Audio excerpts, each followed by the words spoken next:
নমস্কার বন্ধুরা,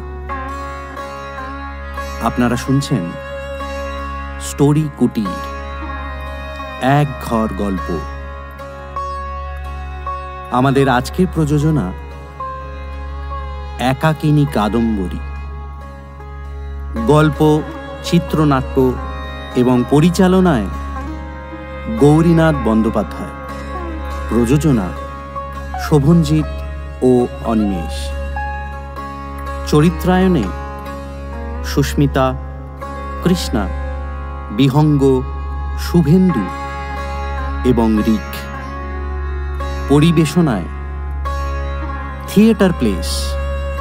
চলুন শুনে নেওয়া যাক আজকের অন্তিম পর্ব।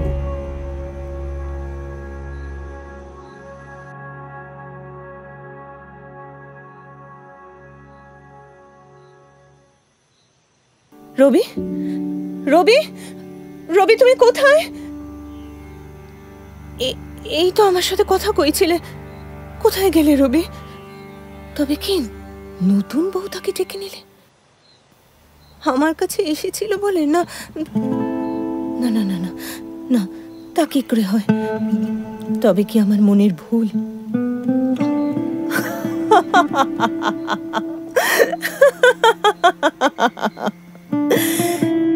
তুমি আজও তোমার রবিকে ভালোবাসো কাদম্বরী, আজও।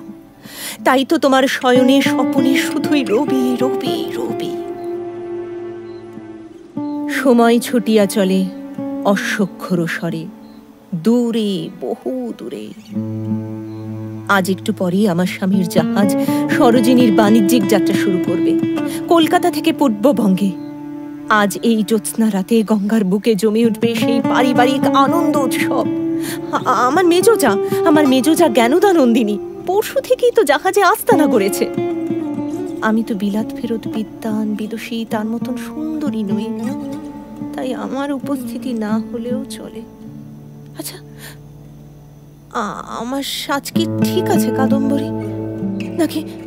নাকি আরো জমকালো শাড়ি পরবো, আরো আরো আরো মুখে প্রসাধনী দিয়ে নিজের মুখে রাঙিয়ে তুলবো, আরো গহনা, আরো হিরে সোনা মুক্তোর মালা, যা যা যা কিছু আছে সব পরে ফেলবো।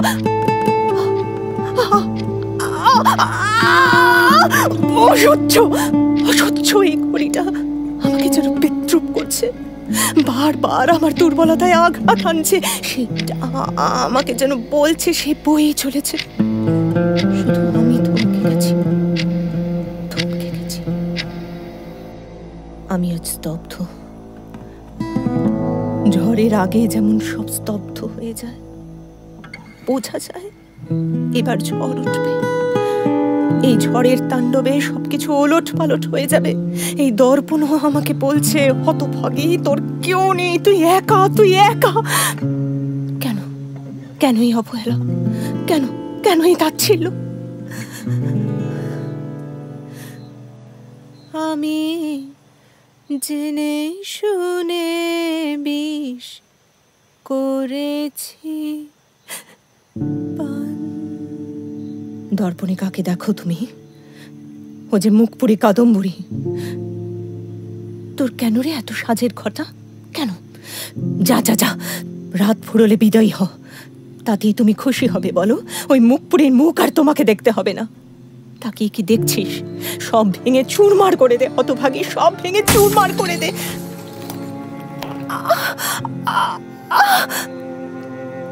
কাঁচের টুকরো পায়ে পিঠে, রক্তাক্ত ঘরের মেঝে।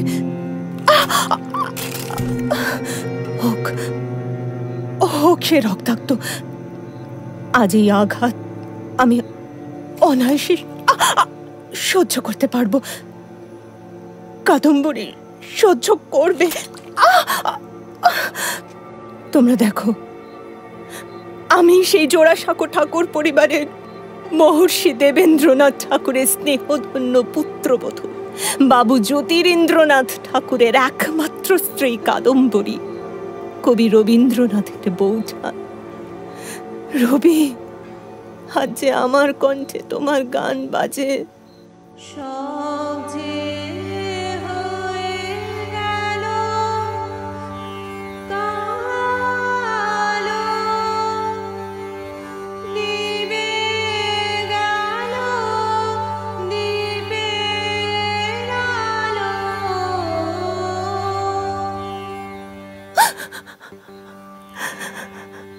না রবি, আমি হেরে যাব না। তোমার দাদা আমাকে সঙ্গে করে নিয়ে যেতে না এলে আমি একাই যাব। তুমি গাড়ি পাঠাবে না তো কি? আমি তো চিনি সব। এই তো হাতের কাছে।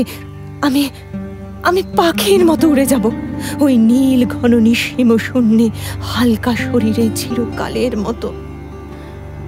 এই সেই কাঠের বাক্স। এই কাঠের বাক্সকে আমি এতদিন সঙ্গোপনে তুলে রেখেছিলাম। এর মধ্যে রয়েছে সব রহস্য। বাবু মশাই, এই চিঠি আমার জীবনে বিশাল সম্পত্তির দলিল। সবার চোখের আড়ালে লুকিয়ে রাখি। তুমি সব জেনেও না জানার ভান করো। হ্যাঁ, আমার সঙ্গে কত অভিনয় করো, আমিও তাই। তুমি তোমাকে অভিনেত্রী বানিয়েছো বাবু মশাই। তোমার জোব্বার পকেট থেকে এই চিঠি দুটি উদ্ধার করি। ভাগ্যিস অন্য কারো হাতে পড়েনি। দেখো বাবু, আমি কিন্তু প্রতিবাদ করে এই সম্পর্কটা ভাঙতে চাইনি। পত্র দুটি মেয়েলি হাতে লেখা। প্রাণাধিকেষু, ইতি তোমার।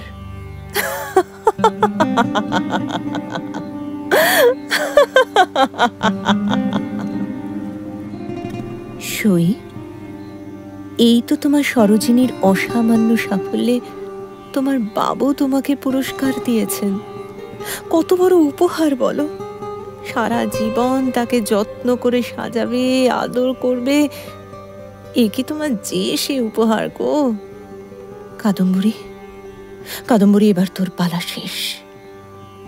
হেথা হতে যাও হে পুরাতন, হেথায় নূতন খেলা হয়েছে আরম্ভ। কি নিদারুণ সত্যি সেদিন তুমি লিখেছিলে রবি। নতুন খেলা শুরু হলে পুরাতনের আর কোনো জায়গা থাকে না, তাকে তো সরে যেতেই হয়। নারী সব সময় পুরাতন হয়, কিন্তু পুরুষ হয় না। তার তো বাহিরে একটা জগৎ থাকে, কত তার গুণগ্রাহী, কত তার মেলামেশা। এই বাক্সের আফিমগুলো গোপালের মা আমাকে দিয়েছিল। আমার তো অধিক রাতে ঘুম হতো না, শুধু অপেক্ষায় থেকে থেকে চোখ চলতো। আলতা পরাতে এলে গোপালের মা সব শুনে সে আমাকে ঘুমের বড়ি দিলে, বললে রাতে একটা করে শুধু। আমার তো দুটোতেও কাজ হয় না। আজ ঘুমোবই। গভীর ঘুম বলতে পারো, কাদম্বরীর কাল ঘুম। কেউ জানবে না ঠাকুর বাড়ির বউ কখন ঘুমোলো।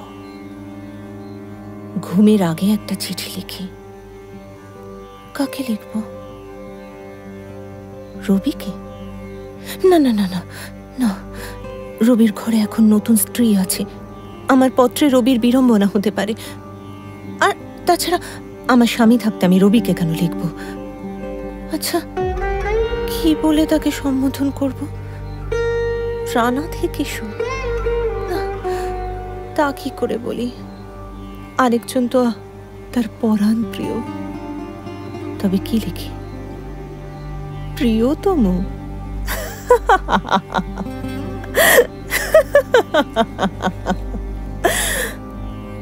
কি প্রয়োজন এই সম্বোধনের? কার কি যায় আসে? সে কি আর ভ্রুক্ষেপ করে তার স্ত্রীর সম্বোধন? আর কেন করবে? যে নারী তার সন্তানের জন্ম দিতে অক্ষম, তাকে তো সমাজ বন্ধা বলে, বাঁজা বলে। যে তাকে তীব্রভাবে চাইতো, সে তার গর্ভে তার নিত্য খেলার সঙ্গীকে সযত্নে লালন করছে। এই খেলায় সে চিরসুখী হোক, তবে চিরসুখী হোক। যাক, এই আফিমের গোলাগুলো একের পর এক আমি এখন খাবো।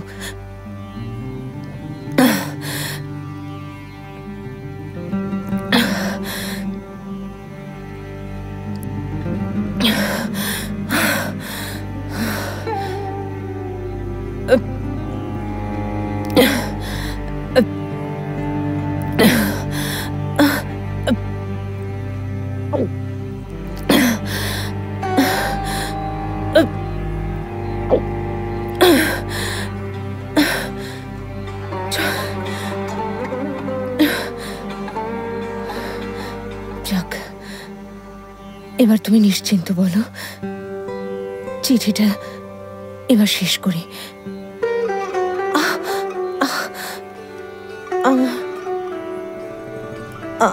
আমার পরাণ প্রিয়,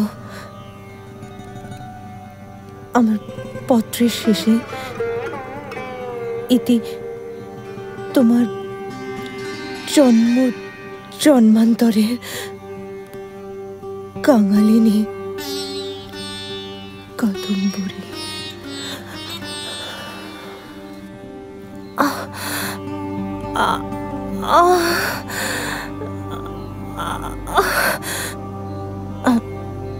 পারছি না কেন, আমার মাথা টলছে, আমার শরীর আস্তে আস্তে নিস্তেজ হয়ে আসছে। আচ্ছা, আমি কেন সেজেছিলাম?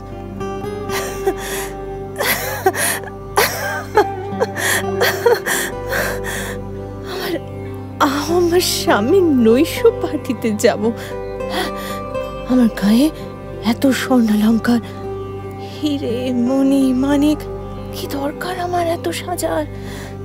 ছুঁড়ে ফেলে দাও, ছুঁড়ে ফেলে দাও আমার খোপার মালা, আমার কাক্য, এইসব ছুঁড়ে ফেলে দাও, ফেলে দাও।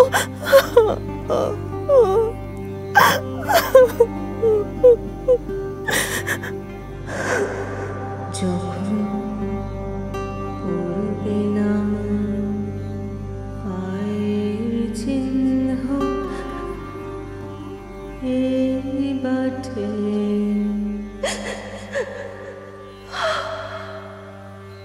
আমি বাইব না কে আদরি এই ঘাটে।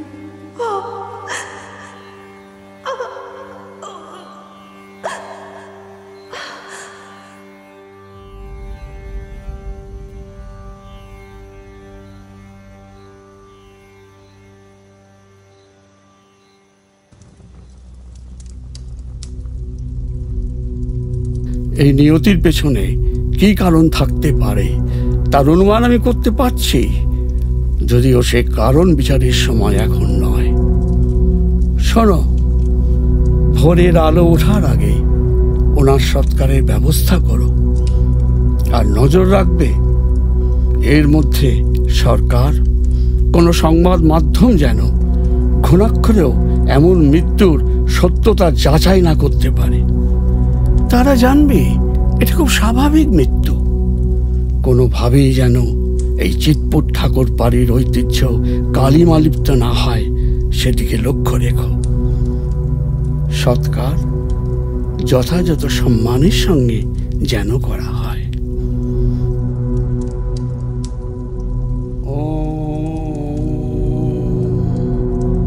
পরম ব্রহ্মা তৎপরাৎপর পরমেশ্বর নিরঞ্জন নিরাময় নির্বিকার